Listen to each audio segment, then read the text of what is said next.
This happened when my family and I went on a vacation to a remote beach house. It was meant to be a relaxing getaway, just me, my wife, and our 5-year-old son, Sean. The beach was quiet, almost too quiet. No nearby houses, no crowds, just ocean, sun, and sand. Sean was having the time of his life, splashing around in the cool green waves. I watched him as he laughed, the water chasing him up the shore and collapsing at his feet. His joy was infectious. It felt like a perfect moment. My wife, Rose, was laying out on a towel, a few yards behind me, sunbathing. I gave her a little wave, though with her sunglasses on, I couldn't tell if she saw me. Everything about the day felt calm, normal. Eventually, I checked my watch. It was almost dinner time, so I called Sean in and told him to start packing up his toys. He raced back, still smiling, saying he was starving. I told Rose I was heading up to the house with him to start the grill. She asked to stay a bit longer, and I said sure. Sean and I rinsed off at the outdoor shower, something Rose always made us do. Sean ran inside, and I made my way around the front of the house to start the grill. That's when I saw him. A man was standing at the edge of our driveway. He was tall, maybe 6'4", with long, dirty blonde hair, wearing a brown leather jacket. His t-shirt looked like it hadn't been washed in weeks. I had no idea where he came from. There weren't any houses for miles, and the only road leading here was completely empty. He smiled at me and nodded. "Evening." I stepped forward cautiously. Can I help you?" He didn't answer right away, just looked up at the house. "Nice place you have here." Something about him was off. Not aggressive, but his presence felt wrong. I asked him again, more firmly this time, if he needed something. That's when he looked up at the sky and said, "Can you tell me what time it is?" Weird question, but I told him it was almost 7. He looked back at the sky and said quietly, "I'm afraid that's not long." That's when the unease really kicked in. I stepped toward him, more assertively now, and told him he was on private property and needed to leave. But then his expression changed, softened. "I'm sorry." His voice was calm, almost gentle. "My name is Weston, and I need to tell you something important." I hesitated, then shook his hand. "Dylan." He nodded back. "Good to meet you, Dylan. I'm afraid I have some bad news." There was a long pause. "You and your family are in danger here. You need to leave." I just stared at him. I asked what he was talking about, told him we weren't going anywhere.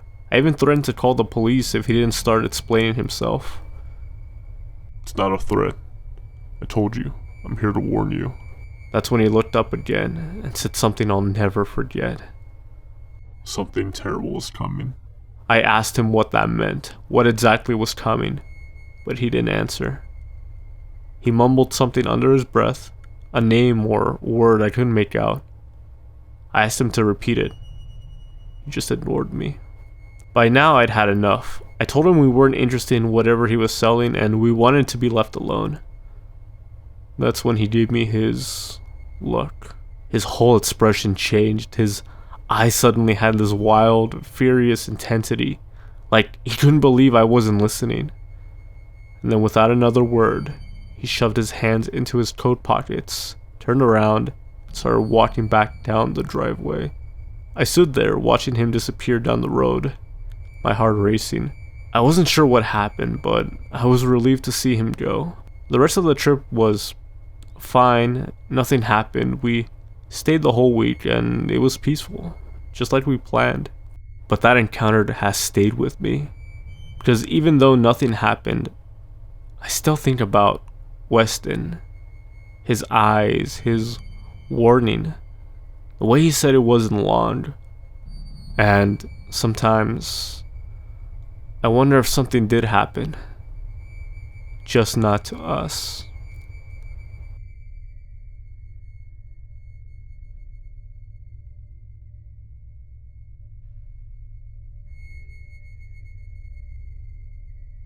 Sometime earlier this year, I was walking around outside when I heard my neighbor's children playing in the yard. There were three of them, all girls, ages 4, 7, and 10. I had just brought home an unfinished electric guitar that I was working on. I'll give you an idea of the setting. I live way out in the country on a large farm.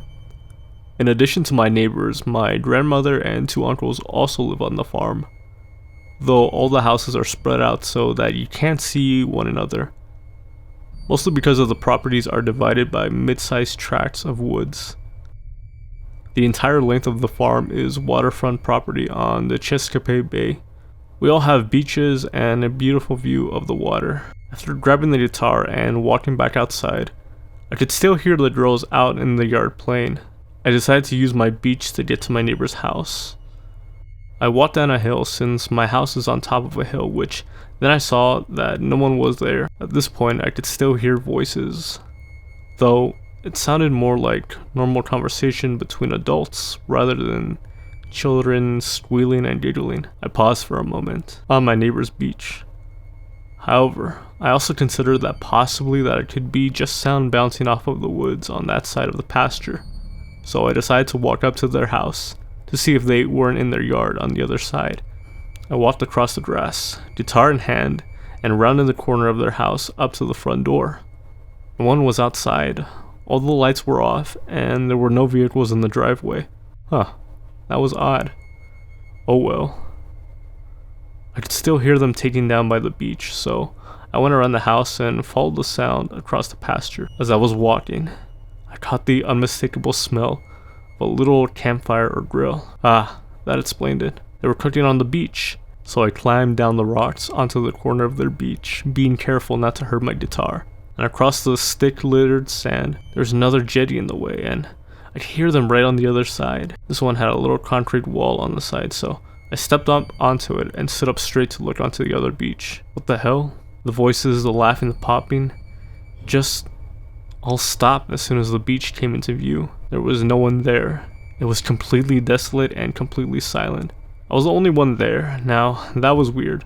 I decided to take the gravel road back around to the other side of the woods to get back to my house, which took me past their house again. There was definitely no one home. I just kept on walking, holding my guitar.